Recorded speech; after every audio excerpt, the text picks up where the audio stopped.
Bueno, buenos días a todos y a todas al seminario del Departamento de Ciencias Biológicas de la Universidad de los Andes. Muchas gracias por esperarnos estos 2 minuticos. Estábamos resolviendo los pormenores tecnológicos con Gemma. Y bueno, de verdad, gracias por estar con nosotros hoy en nuestro último seminario del semestre. De paso, quiero antes que nada agradecerle a Gemma, antes de presentarla, por estar con nosotros hoy. Gemma estaba invitada hace unas 3 semanas cuando tuvimos que cancelar el seminario y afortunadamente su agenda se acomodaba a esta última sesión y estamos encantados de tenerla hoy acá. Entonces, voy a hacer una presentación cortica de Gemma.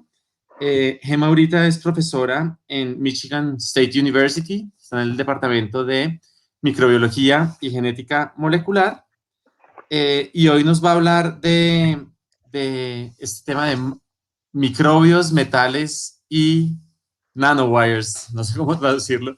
Entonces tenemos mucha ilusión de ver tu charla, Gemma. Gemma es bióloga de la Universidad de Oviedo en España y microbióloga de la Universidad de Amherst en Massachusetts. Hizo un postdoctoral fellow en Harvard University y en la Universidad de Amherst. Y ahora, como les contaba, está en Michigan State. Gemma, pues mil gracias de verdad por estar con nosotros. Thanks for being here today, and we're very happy to hear about your research. So, thanks. Muchísimas gracias, Andrés. Voy a empezar un poco en español para que la gente vea que no se me ha olvidado, que sigo hablando español, pero cuando empiezo a hablar del trabajo tengo que pasarme al inglés. So here I go. Thank you so much, Andrés, for the invitation. It's such a pleasure to be here, and yes, I'm going to tell you some of the stories from research in my lab about microbes, metal, and nanowires. So let me get started in a very biotech fashion. And I'm going to start my talk describing it in just 3 words, the way biotech people do it. The first word is electromicrobiology. This is a really recent subfield in microbiology that describes microbes with electrical properties. They produce electricity or they feed on electricity. And this is work that we started maybe 16 years ago, and my colleague and friend Yuri Gorby actually already saw the future of this field. He said already in 2009, I believe we now stand at the edge of a new scientific frontier, and he was absolutely right.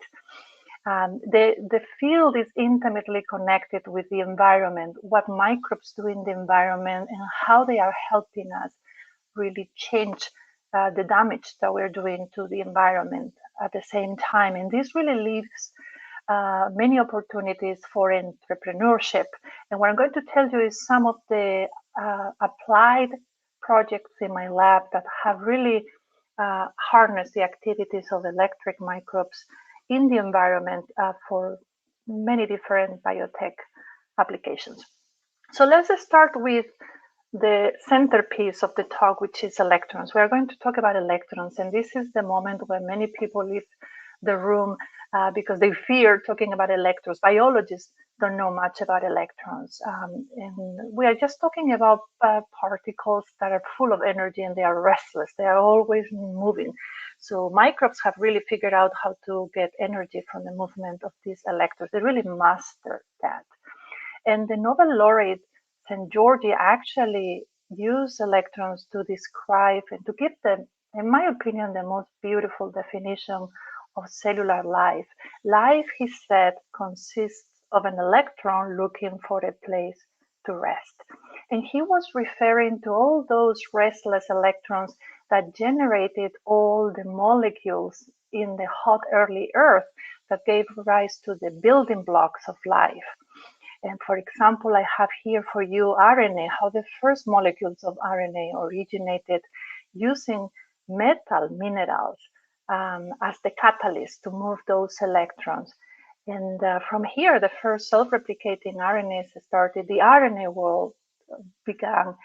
And fast forward many billions years of evolution in which there was such a diversity of ways to move electrons that we reach this diversity of cellular life that has really harnessed as much energy as they can from anything that is available in the environment to grow and reproduce. And they also move electrons to gain energy for motility, to colonize new environments, and even to communicate among them and coordinate their behaviors, all because of those restless electrons that support cellular life. And microbes truly wire up, and their activities collectively have global impacts in our planet. So this really highlights why electrons matter. So the questions that really drove my research from the beginning is to understand what makes microbes electric. This really becomes very important to understand why they are in the environment, what they are doing. So I really want to focus on what reactions they are wiring to understand how they live. And the third and last one is how we can harness those activities for various applications. So let's get started with the first one, the basic science. We started looking at microbes that respire iron and metal, because iron is essential for life. It was the catalyst of those first early molecules, the synthesis of the building blocks. And microbes learned how to capture that metal and incorporate it into proteins. Let me just put the laser here and see if I can just get you. Oops, what did I do? Hold on. I'll continue with this. Here, laser pointer. Let me know if anybody's bothered by the laser pointer, by the way. So here is the molecules, the proteins that capture the ion. This is a canonical cytochrome, a protein that carries this complicated heme group just to retain the iron and not let it go. Otherwise, it could be very toxic for the cell. And so these are the internal catalysts of the cell that mimic everything. The beauty of having iron in these processes is that iron is very abundant on Earth, and including on the Earth crust where many microbes live. And we can actually see them in the environment, all those red strata that you see here. These are actually forms of oxidized iron that we call rust. They are actually iron oxides. And many bacteria love to respire these minerals. The way they did is they actually discharge electricity, all those respiratory electrons, onto the minerals to solubilize the ion so they can actually assimilate it. And in addition to using it as a nutrient, they provide it to many other microbes, including those that can reverse the reaction, the oxidizers, and make and recycle the minerals again to continue the cycle. The beauty of the process of these iron-reducing bacteria is that they can also make minerals that are magnetic, and they have a mix of the valence of iron species, and they become conductive. So they can actually wire electrons at many different microbes using this type of conductive minerals. So as you can imagine, when you really think collectively how all these activities wire up, you can really see that these microbes have a global role in the cycle of many elements, carbon, nitrogen, hydrogen, but also in the recycling of metals. So our lab has really focused on a group of organisms that really have mastered this wiring up. We call these microbes Geobacter, which is Latin for bacteria from Earth. And the name really alludes to the ubiquity and widespread presence of these microbes on Earth, because they have so much iron in the form of minerals available for respiration. So wherever you find iron oxides, you usually find these microbes. And they have managed to really master the electric composition of their cell by producing a lot of those metalloproteins that I mentioned to you earlier, the cytochromes that have the ion group immobilized in the heme group. So they actually pack their cell envelope between the outer and the inner membrane, what we call the periplasmic space. They pack it with cytochromes. They really have many cytochromes, so many that the cultures that we grow in the lab look this red. Just like the red blood cells in our blood have all this heme ion that actually makes the blood red. Same thing here. And what they do is they metabolize different substrates during the decomposition of organic matter, and very, very slowly they remove one electron with a proton together, and they have carrier molecules that are canonical in many other systems like NAD to bring those hydrogens to this specialized protein, NADH dehydrogenases, that split the protons into electrons. And the electrons are captured by these membrane-bound electron carriers, menaquinones.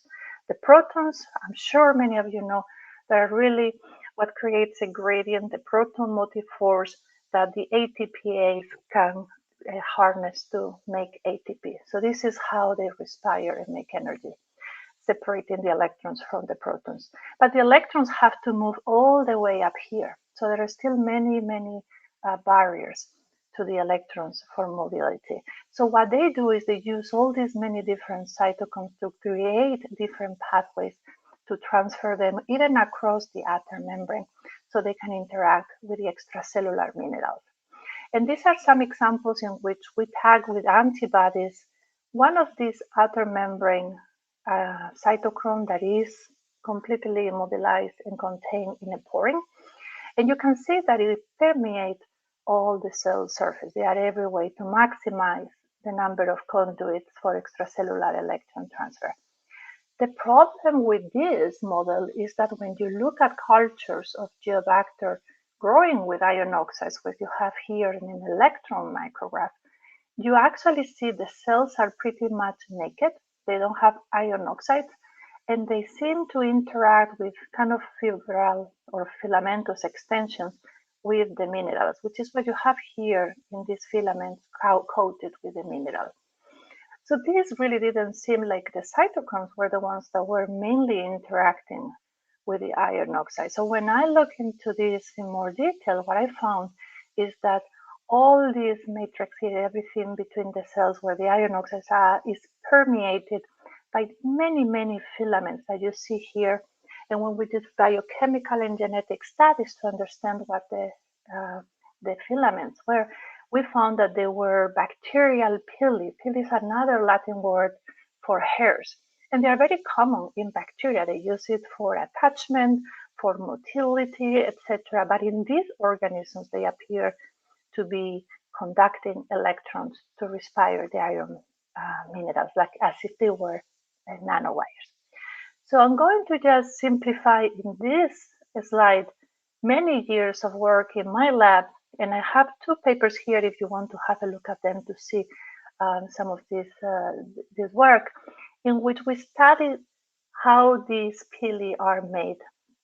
And it is a very, very tedious process for the cell. It has to assemble a very complex apparatus, the type for pilus apparatus that you see here, all these many proteins, simply to get a single peptide, what we call the pilin here, to assemble it into a fiber that protrudes through the cell membrane and reaches out to those minerals outside the cell. And somehow these guys can conduct electrons, and they can interact with the iron oxides, they can bind them, they can zap them with electrons, and that's how they solubilize the iron, and that's how they make that magnetic conductive mineral called magnetite. And one of the things that we discover is that they need to repeat this process just to continue to breathe. So what they do is they assemble a different motor here at the bottom that actually reverses the process and energizes the depolymerization of the peptides. And in this way, the pilus fiber is retracted, and all those minerals that coat the fibers are shed off. So that's how they go on. Now you can have a new pilus fiber, respire more minerals, come back in, and so on. That's how they breathe. So a postdoc in my lab, Sanela Lampa-Parstik, actually found a way to purify these nanowires and study them and really understand how they could conduct electrons. And what you have here on the left is one of these purified pilus fibers. And she nanofabricated these electrodes made of gold here in patterns on top of an insulated layer of silica oxide. So when you have the pilus lying on the edge of the electrode, which is what this cartoon here shows, is you can actually inject electrons here, and the electrons will travel through the pilus, and you can measure the electron transfer rate on the gold electrode and back and forth. So we did this with a microscope called an atomic force microscope that it really resolves images, but it can also shoot electrons and get really, really very close in positions to something as small as the pilus fiber that is only 2-3 nanometers in diameter. So this is the protocol to actually discharge electrons and then measure how fast they travel.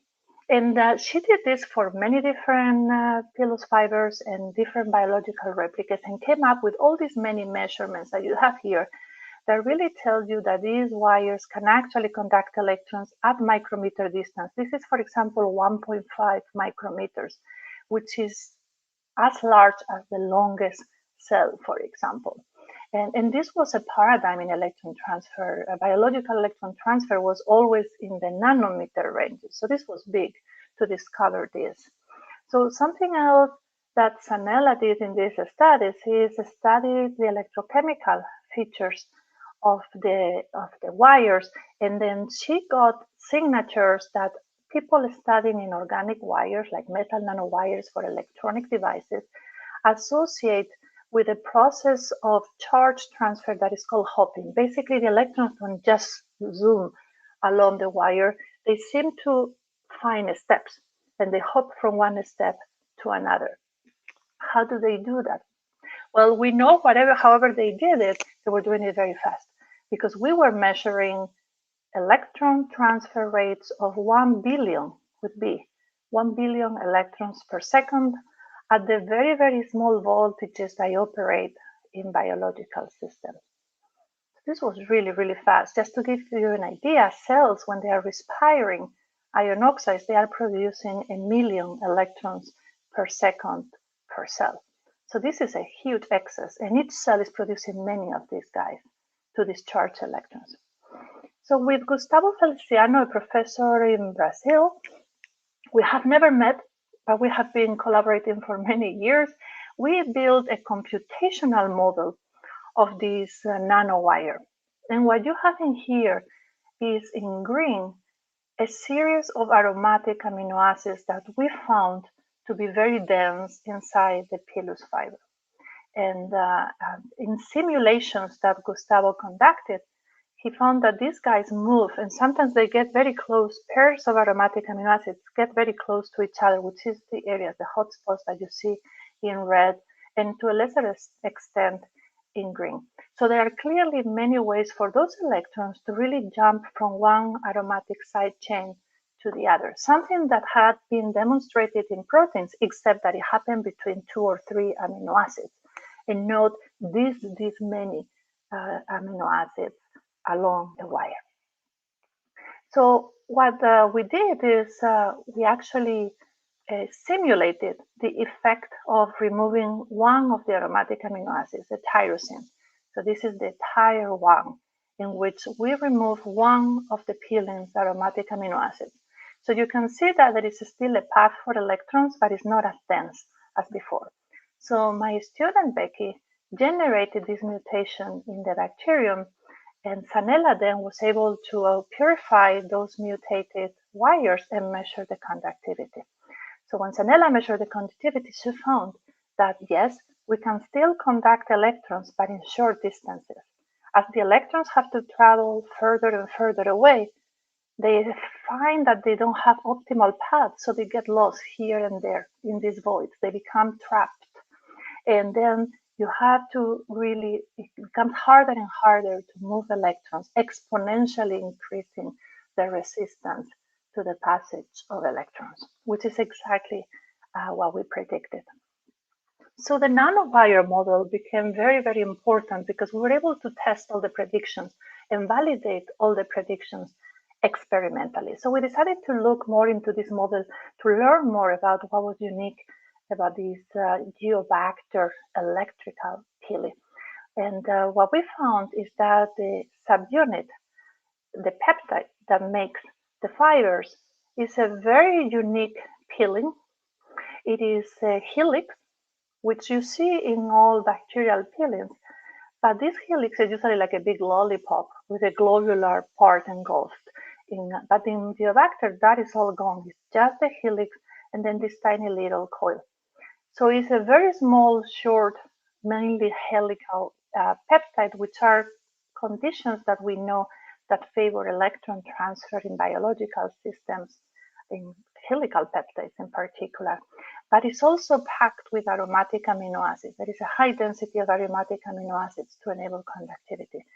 This is the position of those aromatic amino acids. In orange, I show you the tyrosines. In green, I show you phenylalanines, and you see how they pack and make that wired path that we predicted before.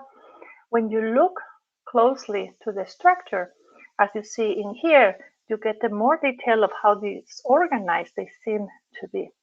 And this is very important because this is a very dynamic molecule in which amino acids are moving.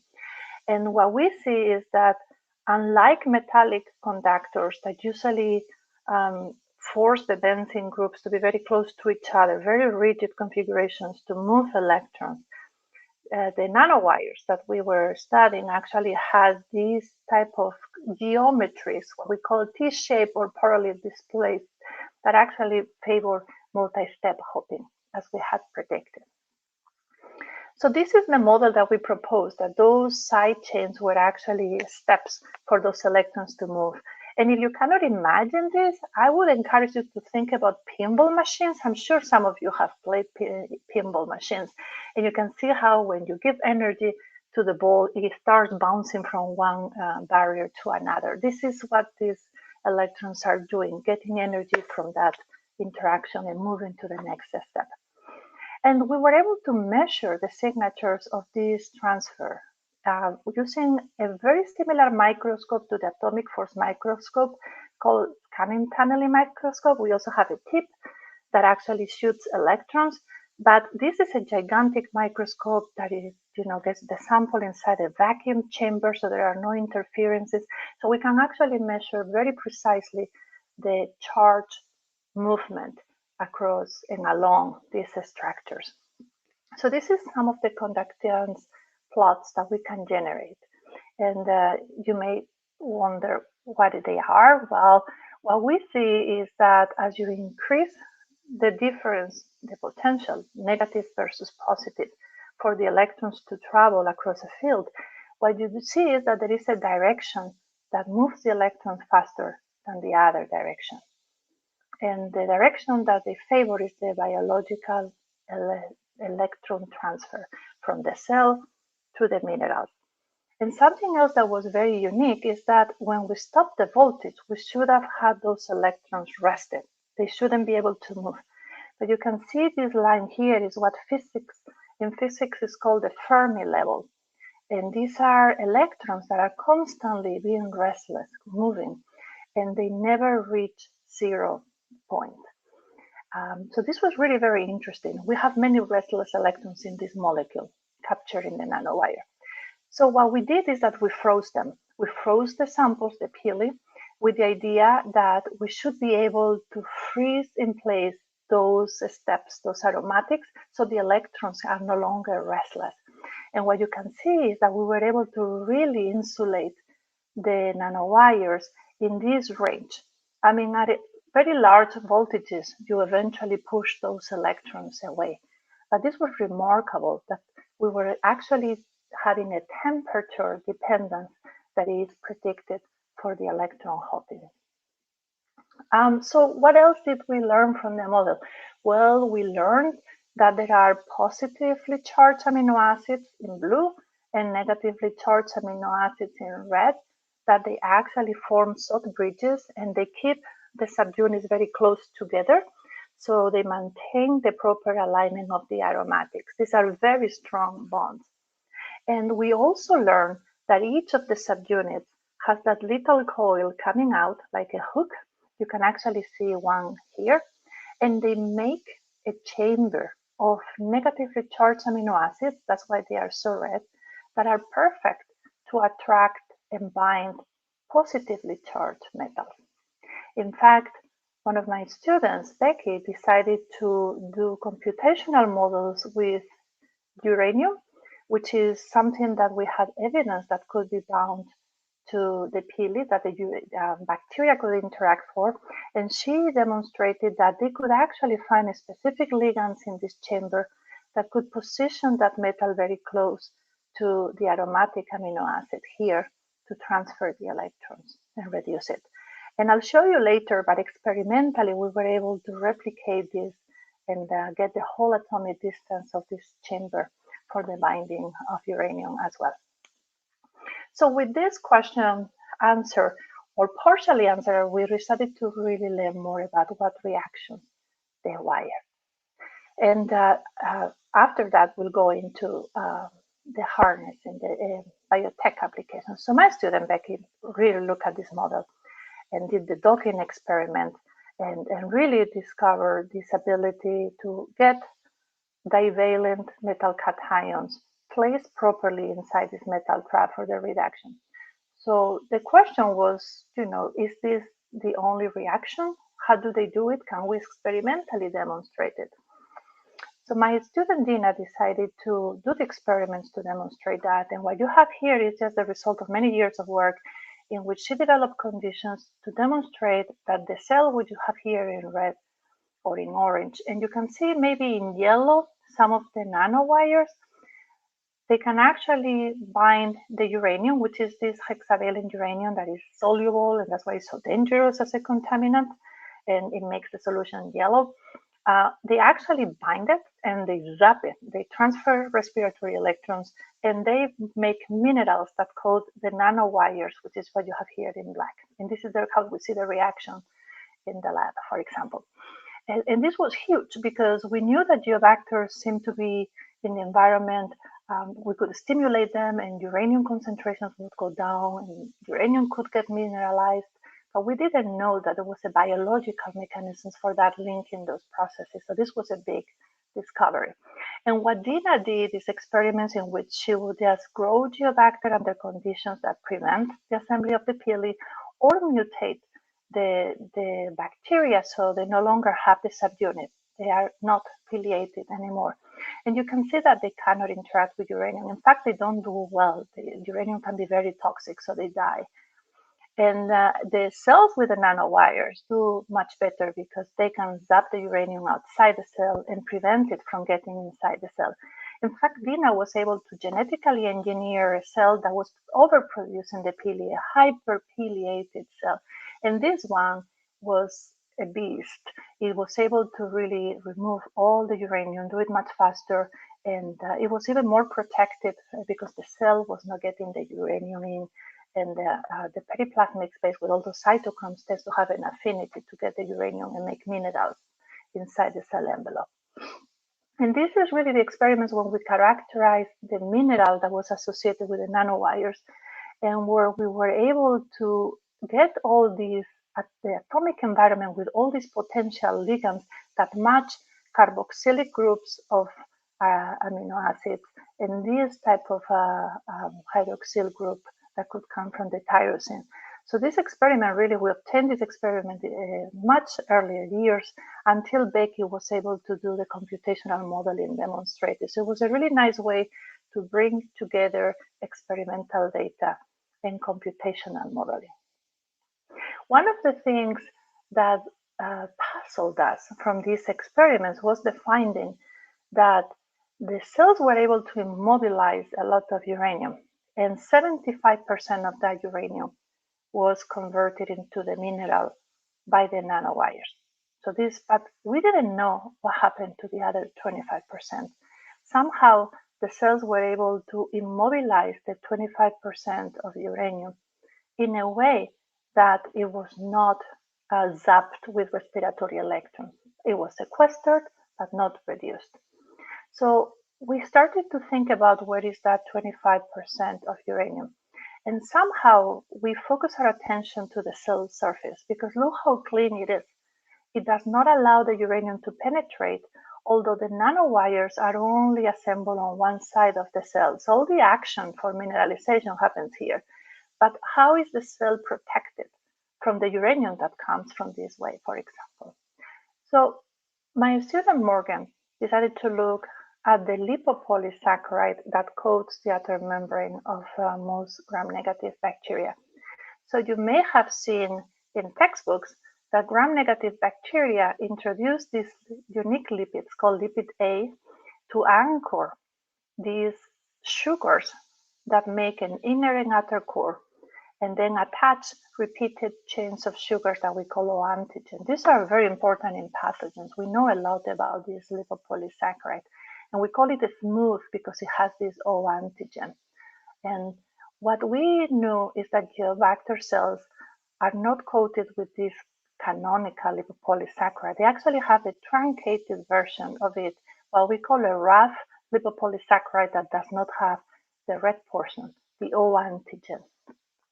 And one of the important things of this discovery is that all these phosphate groups are more exposed to the surface. So you have a negative charge on the surface that is perfect to sequester cationic metals, such as the uranyl cation. So this was our hypothesis, that perhaps this rough lipopolysaccharide could be sequestering the uranium and contributing to that 25% of the radionuclide that was unaccounted for. So what Morgan did is use an atomic force microscope again, but rather than to measure conductivity, she used it to image the cell surface. And we knew this is the wild type cells that make this rough lipopolysaccharide.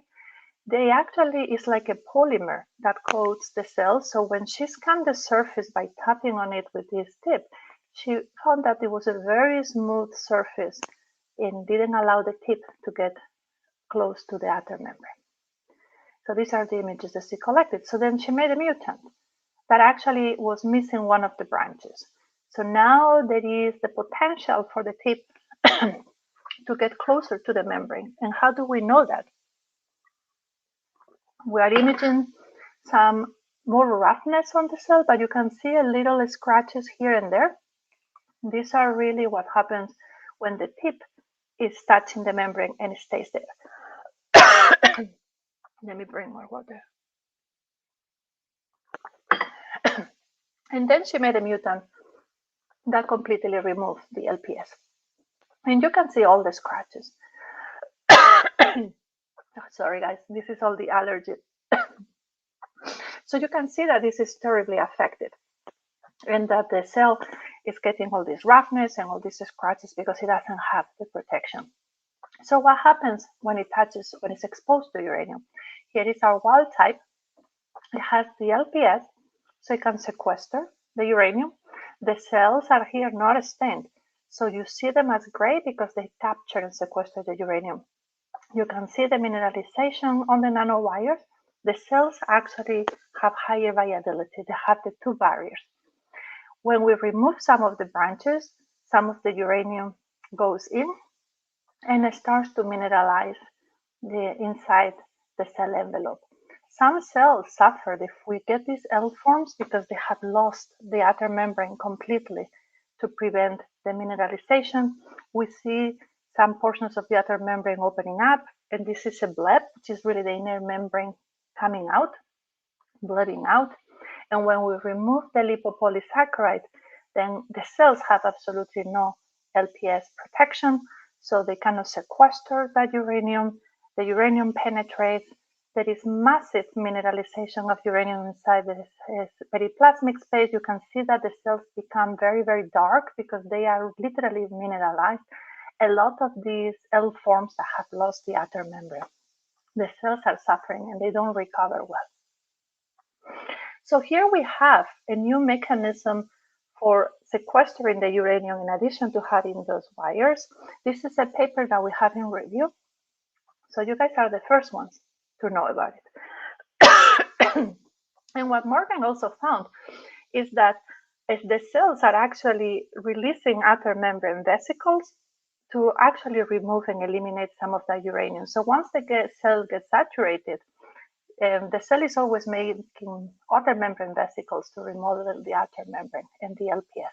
This is the little outer membrane vesicles that you see when there is no uranium. But when you add uranium, the cell sequesters the uranium in the LPS and needs to shed it off to recover that capacity of sequestration. So it produces a lot of outer membrane vesicles to be able to get rid of that cargo and make fresh lipopolysaccharides. And Morgan was able to quantify, you can see production without uranium increases outer membrane vesicles when the uranium is present.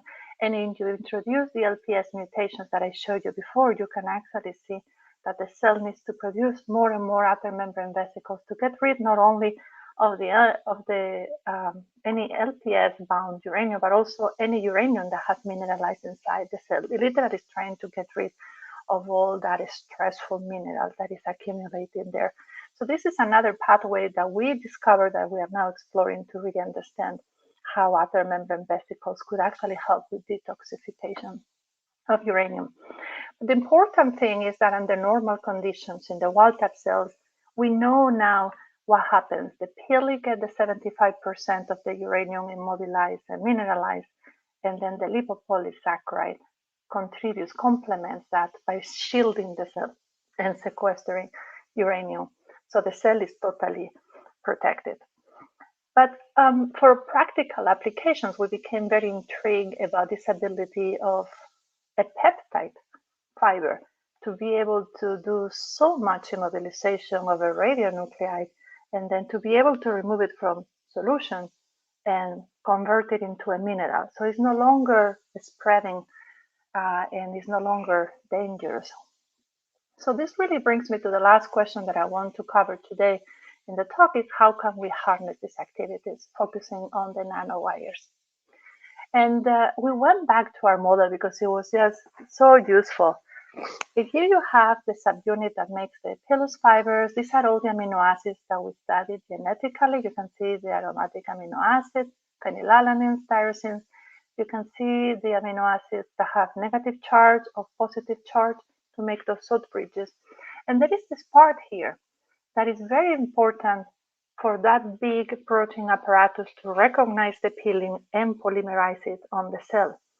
But it's not needed really for conductivity or once you have the peptides assembled here. So what we decided to explore is the possibility that we can truncate that bottom part, the amino terminal part, which is this is the stepwise truncations that we constructed. And this reduces the hydrophobicity of the peptide so we can make it in big amounts synthetically in a recombinant system, for example. And then we have the building blocks to make protein nanowires. So this was the work of three wonderful students, Becky that I introduced before, Angelines, who is a compatriota of yours, she's from Colombia, and she was a student in chemical engineering working in this project, and Krista, who continued the work that Becky and Angelina started to really make synthetic protein nanowires. So this was a beautiful example of a collaboration and how well the three worked together. Becky focused on making those designs of building blocks and the truncations. Angelina's focused on expressing these proteins in recombinant hosts and mass producing the building blocks that we needed for Krista to actually develop protocols to make protein nanowires. So this is an example of some of the work that Krista did with this building block that is missing the first 19 amino acids. We were able to mass produce it in E. coli, in chemostats, and you can see that it has a metal trap and it has the amino acids that are needed for conductivity. Is a helix, predominantly a helix, small enough that we can make it in a recombinant host.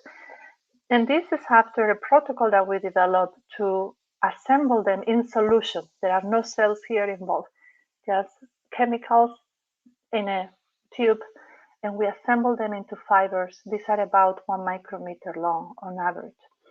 And Krista optimized the protocol so she could control reaction conditions such as the mixing or the amount of peptide that we were feeding. And she was able to control the length of the wires. And then she optimized the protocol to maximize the production of this protein nanowire. So we make a lot of them with this protocol. And what we learned from these studies is that the assembly that we are inducing in a test tube is actually similar in kinetics to the formation of amyloid fibers, such as the one that cause the plaques of Parkinson patients. So you have peptides that tend to assemble together, but they need to do it in an organized way. So we have to add a hydrophobe seed. So we have to add a nucleator. In this case, what we found is that we could add silica nanoparticles of a particular diameter coated with a hydrophobic substance like a hydrocarbon. And those were perfect to get those interactions with the peptides and begin the spontaneous assembly of the peptides into fibers. And then controlling the reaction conditions, we could actually grow those fibers to whatever length we wanted and then stop the reaction. So what Krista demonstrated is that she can control that length. She can actually make them shorter than the cell and they become a little bit more manageable. We can disperse them in solution. So we can actually really have spread them onto an electrode to have conductivity measurements. These are some of the conductivity measurements that she resolved with an atomic force microscope. You can see that they are very similar from nanowire to nanowire. By comparison, the native ones are very difficult to work with because they tend to assemble. You can see they make these big bundles. It's very difficult to find individual parts of the fibers to take the measurements. And then it's very difficult to really remove this variability in the measurements. Here you have the average, and here you have how different measurements deviate from the average. So it's much better to work with the synthetic ones, but otherwise they have very similar properties. And what Krista found is that you could actually chemically fix them onto electrodes. This is a scanning tunneling image. So we're measuring imaging only things that are conductive, including the wires. So here are two different wires. And it doesn't matter whether they are chemically fixed or not. You still measure the same conductivity. They're indistinguishable. And you see the same phenomena that we saw with the native ones. They tend to conduct electrons better in one direction than the other. And the electrons are restless here in the 0 voltage, and they never reach the Fermi level. Same characteristics as the native ones. Just much easier to handle. And chemically fixing these wires to electrodes is very important if we want to integrate them in electronic devices. So with this, we decided to really use our imagination and say, okay, we can make wires. Why don't we add a system at the bottom of this building block? And then we can attach it to gold electrodes, and we spontaneously assemble the pilins rather than in a fiber as a monolayer. So this is like unrolling the carpet. What you have here is the pilins aligned very close to each other, but rather than in a helix, they are in a planar assembly that exposes and concentrates the metal traps on top of the electrode. So all of a sudden we have a great way to see how those metal traps interact with metals and what metals they are binding and how they do it. So what Krista did is to actually demonstrate that the monolayers are conductive first. And there is a lot of very, very exciting. If you like physics, I recommend that you read this paper because Krista did a beautiful job at using a conductive tip of an atomic force microscope to demonstrate that the electrons first travel by tunneling. So they go through the helices here on top. And then when they start to see the aromatics forming a path for electron hopping, they hop all the way to the electrode. And she found the temperature dependence and different distance dependence that is typical of these mechanisms. And she developed techniques that electrochemists use to demonstrate the ability of conductive materials such as gold electrodes to recycle, to redox reactions of metal. So here you have our monolayers on a gold electrode being able to oxidize divalent ion to trivalent ion, which is this reaction that you see here. And then we can reverse the voltage and reverse the redox reaction. So now we are reducing it and regenerating the iron. And we can do this many times. We can do it in different rates. And we have controls in which we cover the electrode with insulating monolayers of undecaying thiol, and you can see that there is absolutely no electron transfer, so we don't get the redox reaction. And this is what we call the duck voltammogram. And this is a beautiful way to really see that you have a conductive electrode, although it has all the pili monolayers on top. So what Krista did is that she became very inventive, and then she decided to actually look at what exactly can we trap in those metal traps and reduce. And what she found is that she could add cobalt, which is a metal that has the two charges that could be bound potentially in that metal trap, but it is usually too toxic for microbes to reduce and is not known to be reduced biologically. But what Krista found is that she could actually bind and reduce cobalt at the metal trap, but we didn't get the duck. Note that what we got is this very weird sample. No matter what scan rate we use, which are the different colors that you see here, we could go fast, we could go slow, and we still reproduce this very unique feature. And what this means is that the cobalt is actually reduced to elemental cobalt, which is insoluble, and then it's starting to grow into a nanoparticle of cobalt 0. And then when you reverse the voltage, you dissolve the nanoparticle until you completely resolubilize the cobalt and start all over again. So this is what I depicted here. You can see that the cobalt is binding to the metal traps of the monolayer, is being reduced to elemental cobalt, and then it grows as a nanoparticle. So that metal trap is like a chamber to make cobalt nanoparticles, which is something that we are exploiting for applications, to synthesize cobalt nanoparticles for biotech applications. And we can reproduce and reversibly recover the cobalt. So as a control, look what happens when you only have the gold electrode. You can reproduce the same voltammograms. It's just that because there are no metal traps, the surface can only bind a little bit, mineralize it, and solubilize it all over again and reverse the reaction, but not as efficient as the pili monolayers. And what Krista did is that an experiment called stripping anodic voltammetry, which what means is that she saturated those metal traps, what you have here, with the nanoparticles, the biggest nanoparticles that they could make.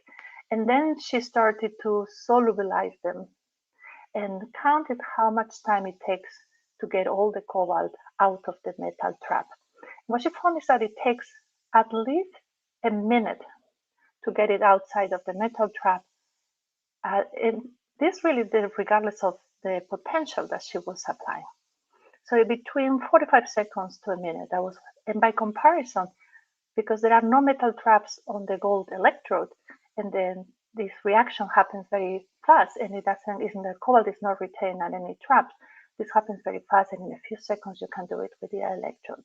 So this is very important because we are quantitatively measuring affinity of the metal traps for metals, and also how large those nanoparticles can be nucleated.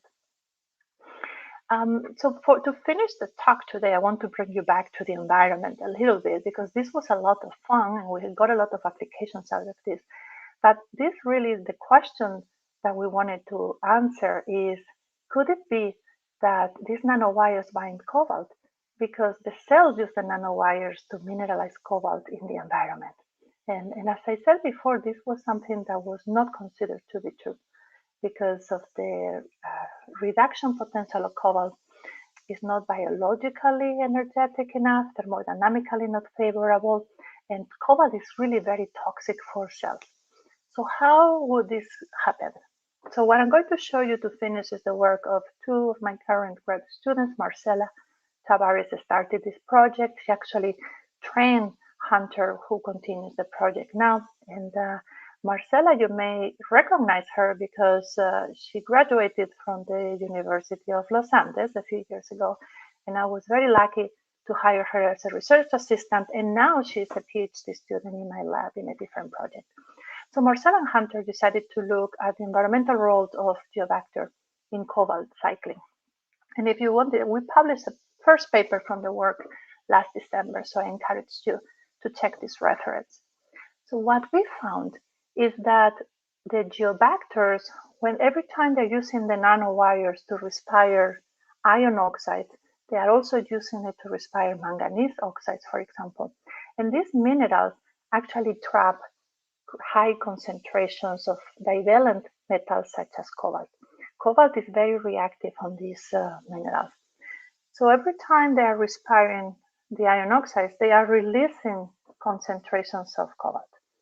And this is great because it tells us that geobacters are very good at mining cobalt. Cool. But they are releasing concentrations of cobalt high enough to kill themselves and kill anybody else in the environment. So what we found and we report in this paper is that Geobacter actually has a very high tolerance to cobalt, more than ever described for any other organism, because they have many ways to detoxify it and to repair any damage.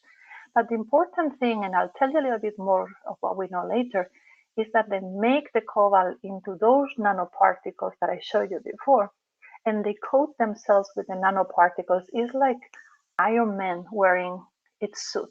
They become very powerful, protected. They become doped. And that's a very important mechanism of detoxification for them as well. But there is more to this. Geobacters actually get concentrations of cobalt low enough that they can assimilate some of the cobalt, and they make cobamides, which are these very complicated molecules that you see here with cobalt in the middle. And they are essential cofactors for many enzymes. They are part of the vitamin B12 family. And it turns out that geobacters are one of the very few microbes that we know that actually have all the genes to get the cobalt and make it into cobamides. And they secrete it. So we wonder, this is a lot of energy to make these cobamides. Why would the geobacters go through the big work of mining cobalt, detoxifying it, and risking their own lives in the process just to take a tiny bit and make cobamides and secrete them? It turns out that these cobamides have a purpose. Different geobacters make different cobamides, and different cobamides are taken up by microbes that form syntrophic consortia with geobacters. So together, thanks to the cobamide, they can achieve activities that geobacters couldn't do alone. And these syntrophic partners are part of cobamide-dependent microbiomes. So we think geobacters are central pieces in really cycling the cobalt just to make cobamides to feed many other microbes. And there are many microbes that can benefit from this. Some of the ones that we're interested in and that Hunter is planning to study are organisms that live in the rhizosphere and are very important for plant health, including bacteria such as Rhizobium that are really the ones that fix the nitrogen for legume plants, for example. So there is a lot of work that we are now conducting to really see the environmental impact of these activities. How do they do it? I'll show you just a few of the results that we are yet to publish.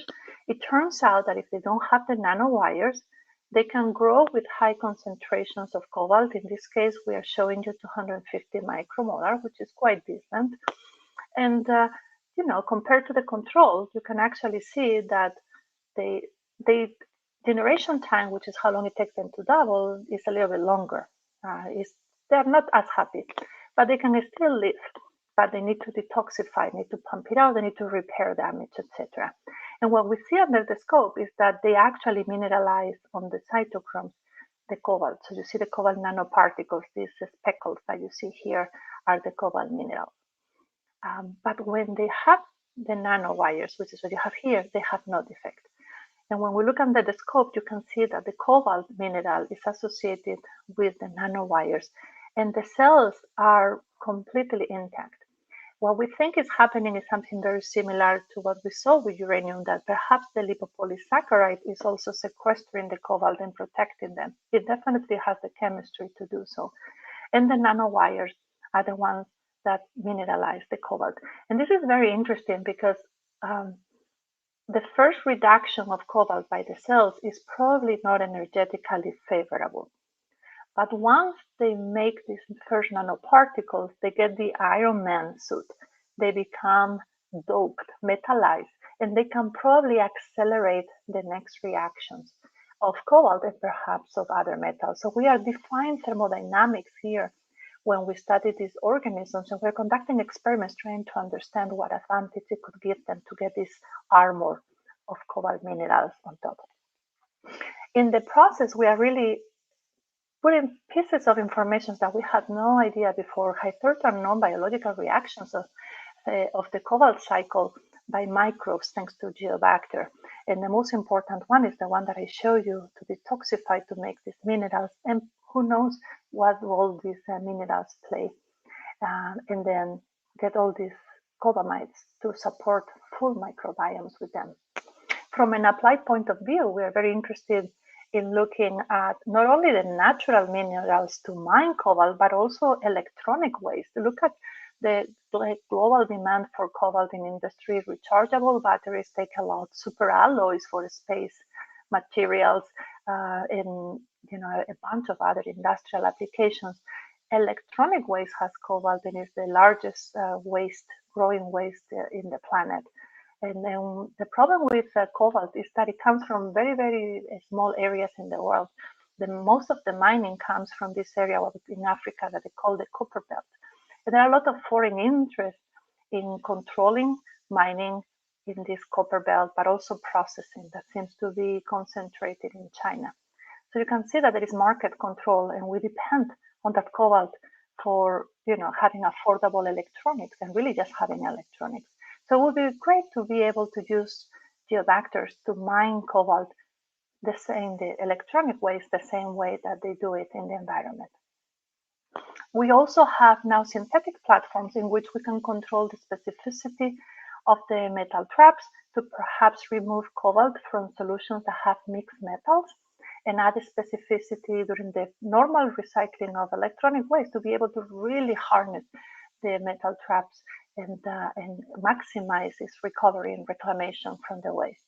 And this could happen with very diluted samples and also with wastewaters from industrial companies. And this is something that we have become very motivated to explore, because for the past years, the Environmental Protection Agency in the United States has relieved many of the regulations that preventing the limits of toxic metals that can be discharged by industry in wastewater. So we may have to face the problem of metal contamination in our waterways more than we think. So with this, I really leave you with a message that and the motivation that we have in my lab, which is really to consider environmental sustainability when looking at what microbes do. And we do this because we want to be part of the solution and not be part of the pollution, which at the end of the day should be the most important aspect to prevent it.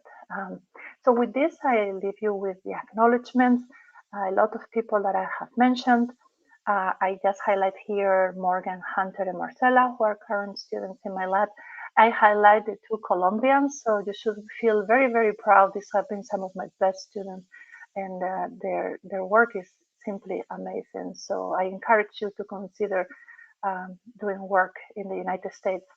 You definitely have good ambassadors, let me tell you. And then collaborators that have been instrumental to advance the work, and my funding agencies. So with all this, I'm happy to answer any questions that you may have.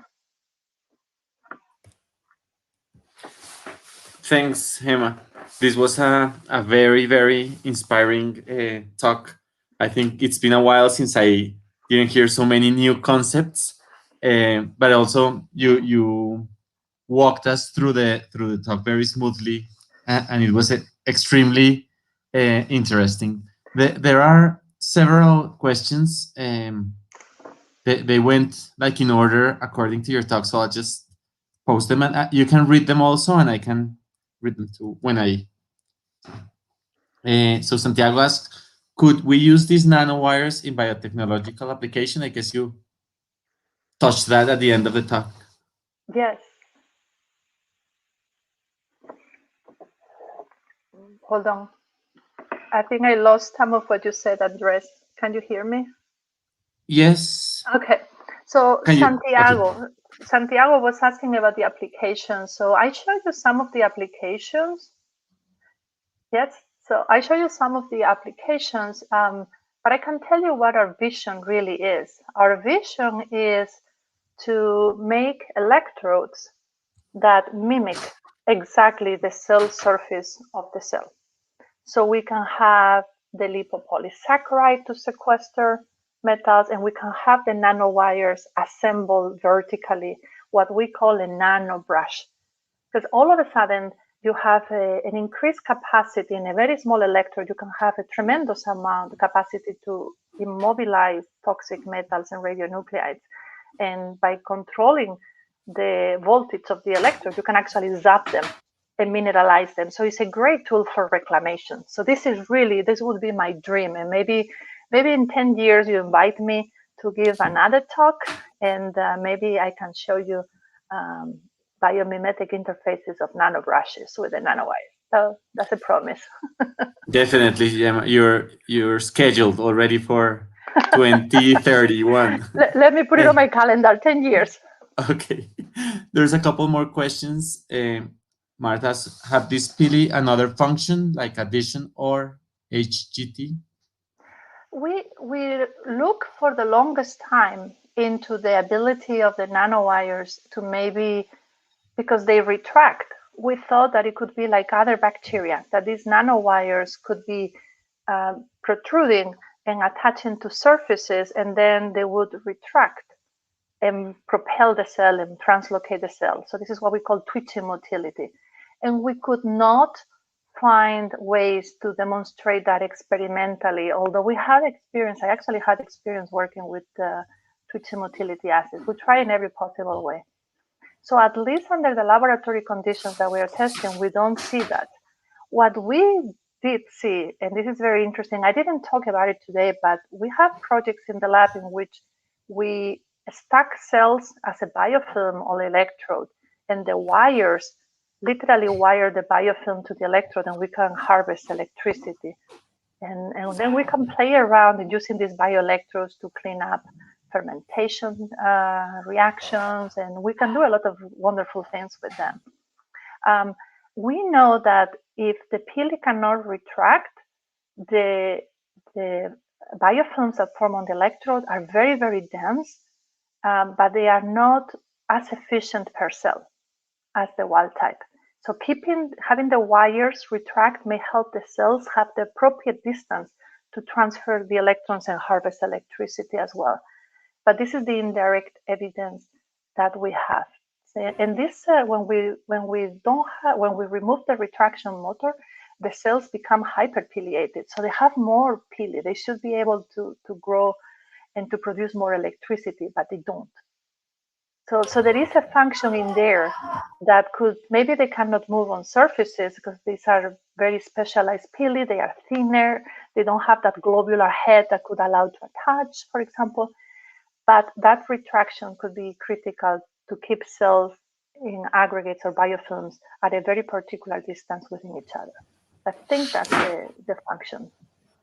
Thanks, Gemma. There's another question by Marta. Sorry. Can electrons from the pili be transferred to other cells? So there are a lot of studies that try to answer that question, because so geobacters can form aggregates with other organisms, including methanogens, for example, and the pili we know promotes cell-cell aggregation. So because they are conductive, there was evidence that electrons were being transferred from the geobacter to the methanogens, for example. So there are papers out there that suggested that the pili were involved, but then there are other papers that argue against it. The problem, the controversy with those studies is that it was very difficult to get mutations that remove the pili without affecting the cytochromes, which are also important for electron transfer, particularly in aggregates that have a matrix of cytochromes as well. And one of my student, Becky, actually, we published a paper in Nature Communications in 2016 that identified for the first time a mutation in the motor of pilin polymerization that does not have pleiotropic effects in the cytochrome. And a group from, I think it was Chris Brenning in China, published a paper to study that direct electron transfer, whether it was via pili using that mutant, and he found that they didn't have a role. So I say that they are needed to make those aggregates. They can potentially transfer electrons. Finding the right conditions and mutations to demonstrate it is still, I think, what is limiting the research in the field. Thanks, Gemma. So Santiago also asked, the piliation needs signals of quorum sensing? So that's an area that we are studying. How do the cells regulate the pili? And we know, the only thing we know it's a complex process, and we know that it's intertwined with the regulation and the secretion of cytochromes. And like the model system that we use, Geobacter sulfur-reducing, has more than 100 cytochromes. So imagine the complication of regulating all that. There are a lot of regulators. We do know that Geobacter has canonical regulators of pili production, which are the sensor, the PIL sensor, PILS, and the PIL-R regulator. Those are conserved, and we have done mutational studies. And based on work that has been done in Pseudomonas aeruginosa, it appears that when the pilins accumulate in the membrane and they are not assembling, they interact with the sensor, and that triggers the response to stop pilin production. And if you don't have, when you start assembling the pilins, then you don't have that interaction, and then you can stop transcription. So that's what we know. We don't know what controls the assembly. And that's something I always envision, that there should be a switch of some sort. We don't have canonical mechanisms of quorum sensing. We just published a paper, literally just last month, in which we did an biofilm screening of transposon insertion mutants, and we identify many regulators that could control pili assembly, at least in electroactive biofilms. And those are the leads that we're following, trying to unravel what I'm sure is going to be a very complex process. So that's a very abstract answer to Santiago, but it's exactly what 10 more years, again, nanobrushes and regulation. Thanks, Gemma. I had there's a couple of point questions. I wanted to ask you if these mechanisms work for other elements. You showed something for your uranium, cobalt, but are there other elements that could be treated in this way? We think so. So my student Morgan, who is the one that did the LPS studies that I presented, she's actually trying to understand the spectrum of metals that can potentially be bound to those metal traps and then mineralize or not, depending on the chemistry or the type of metal that we're talking about. And I think the chemistry of the metal traps is such that in theory, any other divalent metal could be bound, and perhaps even trivalent and monovalent. There is evidence that geobacters can interact with silver and mineralize it. And the electron micrographs that they published, you can actually see what appears to be extensions from one side of the cell, which is the trademark of pili, but they didn't study it. So there are still, my answer, I would say, if I guess, yes, there should be many. And that makes sense because the iron oxides not only concentrate cobalt, they concentrate cadmium, they concentrate palladium, uranium, anything that is divalent cation is there.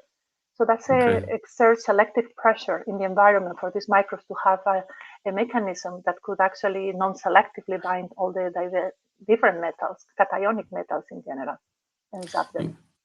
And there's one last question by Laura. Just for curiosity, when the bacteria get this Iron Man cover, visually it differs between organisms?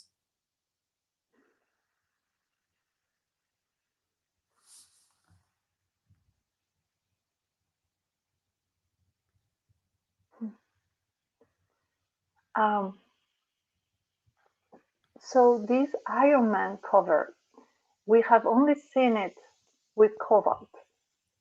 Maybe it's cobalt man. We have seen it with cobalt. We call it the Iron Man just because Iron Man had an iron suit, but it's actually made of cobalt. So when we got all the publicity, we got a lot of press releases for the paper on cobalt, and I was trying to explain to the journalist that it was really like Iron Man putting on his suit. So that's where the Iron Man suit came about. But we did observe it with cobalt, and it's because cobalt is toxic, and so it has to be zapped at the surface before it gets in. In addition to with the nanowires, it's a combination of both things. So we know it's with cobalt, but potentially could be with any other metal that is toxic as well. And those are the things that we want to explore, whether this is a non-specific mechanism, because it's just investing energy to zap the metal and mineralize it and then dope the cell. So once you dope the cell, it doesn't matter what metals you come into contact. You can actually have that armor that allows you to maybe get cadmium, that cadmium has a thermodynamics that it shouldn't be able to reduce at the membrane. But, who knows? Maybe with the cobalt nanoparticles, they can actually co-precipitate cadmium and silver, precious metals, palladium, platinum. They really get doped. So they really are Iron Man. They're very powerful, but we have to prove it. And that's what we are doing now. Thanks, Gemma. I think these were the questions. I just wanted to say thanks again. It was a really inspiring talk.